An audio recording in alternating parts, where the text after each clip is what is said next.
Buenas tardes a todos, soy el doctor Lucas Elías y continuando con un tema de interés público, tanto de médicos como de toda la sociedad, hoy vamos a tocar un tema muy importante que se viene hablando en los últimos días en toda la Argentina y en algunas provincias con el tema que son las vacunas y más que nada la que más por ahí se nombra acá, aunque haya dos en la Argentina.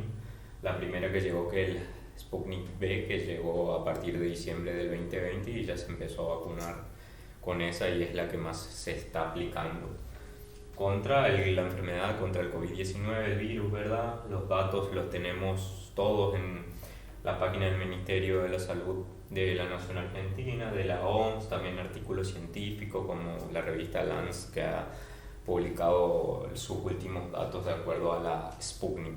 Pero primero, para entrar en tema, vamos a tratar de responder algunas preguntas cuando hablamos de vacunas, porque hay mucha gente que es reacia, muchos médicos que no indican que son antivacunas y después están los médicos, la mayoría, como debe ser, menos mi posición personal, la mayoría de los pediatras, infectólogos, inmunólogos, que hay que darse las vacunas. Entonces, veamos, ¿qué son las vacunas? Las vacunas las podemos determinar o denominar como que son preparaciones, ¿verdad? Que provienen de toxinas, de bacterias, de virus vivos, muertos, atenuados, o que se realizan por material o por ingeniería genética, y ese preparado lo que se hace es se inocula en el cuerpo humano de las personas por diferentes vías, ya sea por vía inyectable, generalmente la mayoría son intramuscular, en el deltoide, en el brazo. También hay vacunas que se pueden dar vía oral y algunas otras intranasal. ¿Y cómo funcionan esas vacunas? Bueno, ese material y ese preparado, una vez que es administrado en mi cuerpo, lo que hace es que nosotros tenemos un sistema inmune que reconoce ese material que tiene parte de ese germen y empieza a generar anticuerpos, una inmunidad adquirida. Genera anticuerpos que quedan de memoria y de reserva y de largo plazo. ¿Y estos anticuerpos qué hacen? Cuando yo me expongo en una otra oportunidad realmente al virus, a la bacteria, a esta enfermedad en sí, ya tengo anticuerpos que me protegen, lo atacan y generalmente lo que hacen es o evitan que yo me enferme, en algunos casos, en muchos casos han erradicado enfermedades, y en otros casos, como la que buscamos ahora, es disminuyen el riesgo de padecer enfermedades graves, severas, neumonía grave, resistencia de ARM, internación en UTI y muerte. O sea, lo que generan son anticuerpos para combatir cuando yo tenga contacto con ese germen, virus, bacteria, llámeselo de esa forma. ¿Qué tipo de vacunas tenemos nosotros? Hay diferentes tipos de vacunas. Cuando hablamos de la enfermedad de COVID-19, se ha visto que se han hecho generalmente con material genético, ARN o ADN, también hay por materiales de proteína, también hay bacterias a virus inactivados generalmente. Hay diferentes formas de realizar la vacuna. De acuerdo a cada una de ellas va a ser la forma en la que va a actuar en nuestro cuerpo con mayor o menor rapidez y la dosis que va a necesitar. La Sputnik en sí, que generalmente cuando uno mira la inmunidad, nuestro sistema inmune es bastante complejo. Es nuestro sistema de defensa, generalmente los glóbulos blancos, que por medio de linfocitos llamados B y T y otros tipos de células, natural killer, T citotóxico, sistema de complemento, detectan un germen, un agente extraño, y lo que hacen es liberan toda esta batalla. ¿Para qué? Para combatir y empezar a generar anticuerpos. O sea, nosotros tenemos una inmunidad innata de defensa, como es la piel de barrera, y tenemos una inmunidad adquirida, que es cuando nos enfrentamos generalmente a un germen, a la enfermedad, en este caso al COVID-19, y generamos anticuerpos, como le ha pasado a muchas de las personas. Puede ser adquirida por exponerme a la enfermedad del virus o puede ser adquirida por vacunarme. Similo tener la enfermedad, no la tengo porque es una vacuna de virus inactivados, no genera enfermedad, y ante eso empieza a generar anticuerpos protectores de larga duración para una próxima exposición. Y después tengo otro tipo de inmunidad que se llama pasiva, que es la que generalmente otorgan las madres cuando amamantan por medio de la leche, le otorgan esa inmunidad, esas inmunoglobulinas, que son los anticuerpos de defensa, a su bebé que duran un tiempo. Esa es la forma más o menos resumida de la que actúa el cuerpo. Y una pregunta que se hace mucha gente porque tiene mucho miedo o ahora ya se está empezando a saber un poco más. ¿Son seguras las vacunas? ¿Qué es la eficacia y la efectividad de la que tanto hablan? La seguridad de la vacuna en sí tiene que ver con cómo se va desarrollando la vacuna. Lo que pasa es que generó mucha controversia, como ciertas otras vacunas de otras enfermedades han tardado 5, 10, 15, 20 años en generarse vacuna, y resulta ser que esta, en el medio de esta pandemia que nos afectó a todos, que fue catastrófica desde diferentes puntos de vista, no solo en la salud, en lo social, en lo psicológico, en lo económico, que ha destruido prácticamente todo a nivel de todos los países, requirió que los tiempos se acorten gracias a la biotecnología con la que contamos, gracias a muchos ingenieros y especialistas en esto. Y entonces ahí se planteaba la duda de si era seguro que tan rápido se haya obtenido las vacunas, y sí.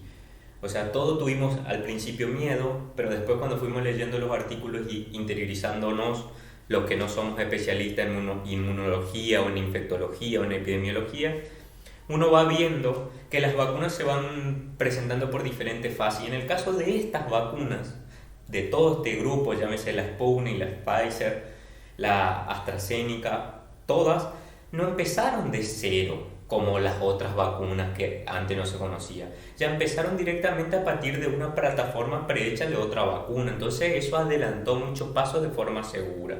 Hay una parte que es un ensayo, que generalmente se hace una parte preclínica, que es donde se hace en laboratorios, en animales, y se estudia.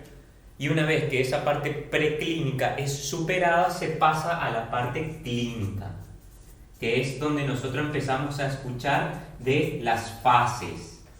Fase 1, fase 2 y vacuna en fase 3, que es por ahí lo que hizo mucha controversia en la parte clínica, cuando ya se pasa del laboratorio, de animales, de comprobar que funciona, a pasar a inocular humanos.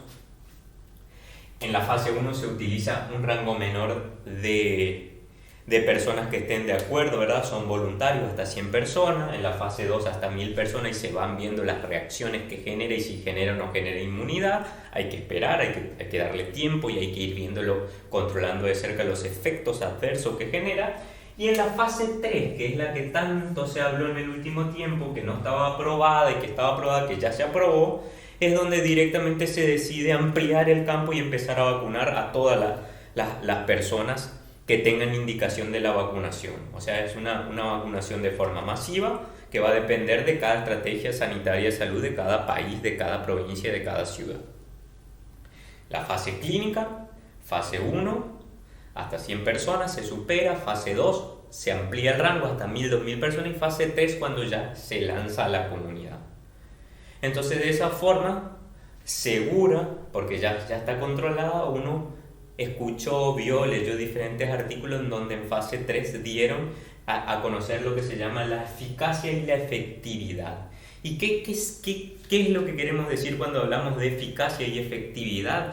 Que parece ser lo mismo, pero en realidad son detalles técnicos que no lo son. Cuando hablamos de eficacia, la palabra eficacia, que todos los estudios los nombran en las fases, generalmente hablamos de, bueno, cuán eficaz fue mi vacuna, pero cuánto me protegió en situaciones ideales, en un medio controlado, o sea, en un laboratorio.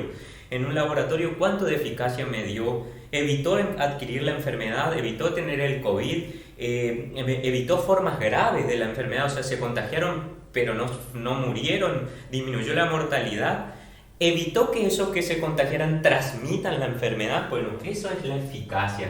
O sea, la eficacia es un medio ideal, controlado, que es donde salen los primeros estudios. Y ahí ustedes habrán visto que todos informaban su porcentaje de eficacia, 70, 80, 90, hasta 95% de eficacia informaban en estos medios controlados. Pero nosotros en la población hablamos de efectividad, que es lo que estamos viendo ahora.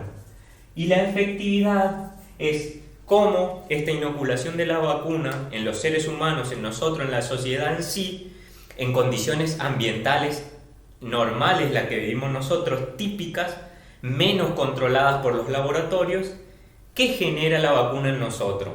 ¿Genera la misma eficacia, el mismo porcentaje? ¿Cuánto genera de inmunidad?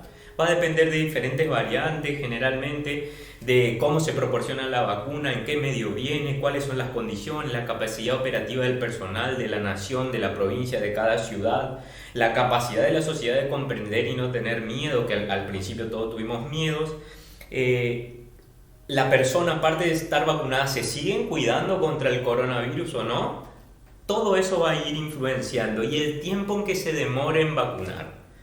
O sea, si las vacunas son de una dosis o de 2 dosis, es importante el tiempo. La de la primera dosis, cuando haya que darse, y la segunda dosis, al tiempo necesario que haya que vacunarse. De todo eso va a depender la eficacia y la efectividad.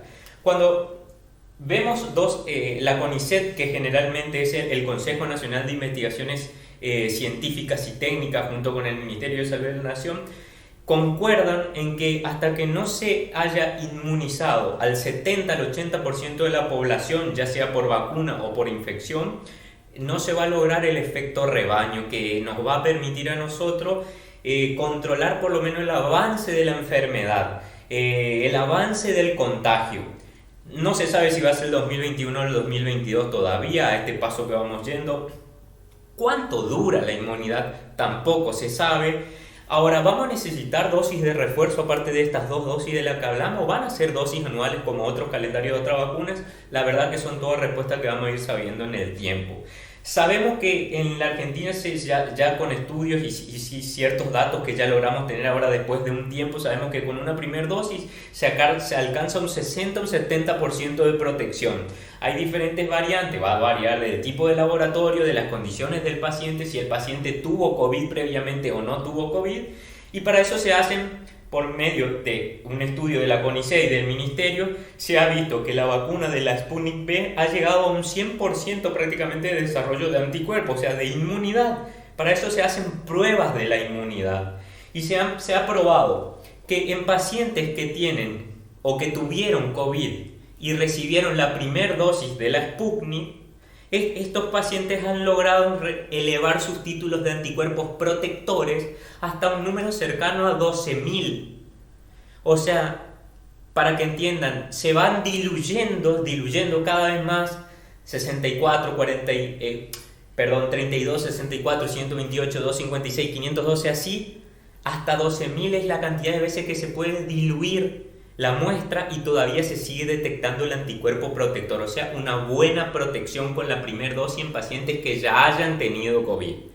Y en los pacientes que se vacunen, en las personas, la sociedad que se vacunan sin tener COVID, con la primera dosis se vio que tenían una dilución de 200 a 300 nomás, todavía no era fuerte, era importante, pero no fuerte. Por eso la importancia de la segunda dosis. Porque con la segunda dosis, después de 21 días de aplicado, se ha visto que esta inmunidad de 200 a 300 de título de anticuerpo avanza a entre 1200 y 1600 en mediciones.